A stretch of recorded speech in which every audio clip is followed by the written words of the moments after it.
So yesterday I made a lot of Bilstein fans mad by pointing out that the only difference between the 5100 series shock and the 5160 is just a little bit of shock oil. Well, it's true. They both have the same piston, the same seal head, and they both have internal floating pistons that separate nitrogen from the oil. The only difference on the 5160 is the reservoir that gives you that much more shock oil. And more oil is always better.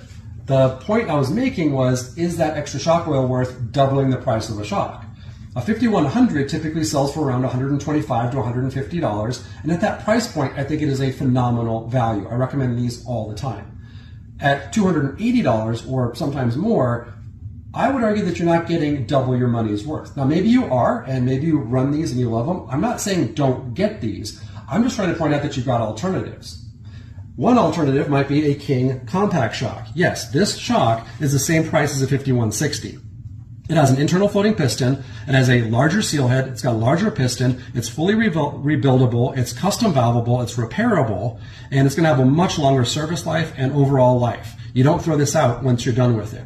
Now, for an extra $100, you can go into a 2.0 shock with a reservoir. Now, obviously not a bypass or with the custom colors, but you can get a 2.0 remote reservoir King shock for $380. And for the extra $100, you get this size seal head instead of this size seal head, fully rebuildable, serviceable. This is your piston compared to that piston. And this is your IFP compared to this IFP.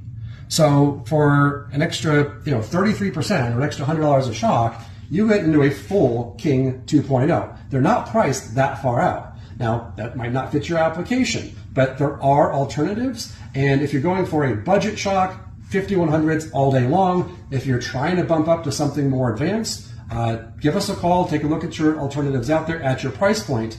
Kings are not that far away. Make sure to follow for more. We're going to do a lot more shock teardowns.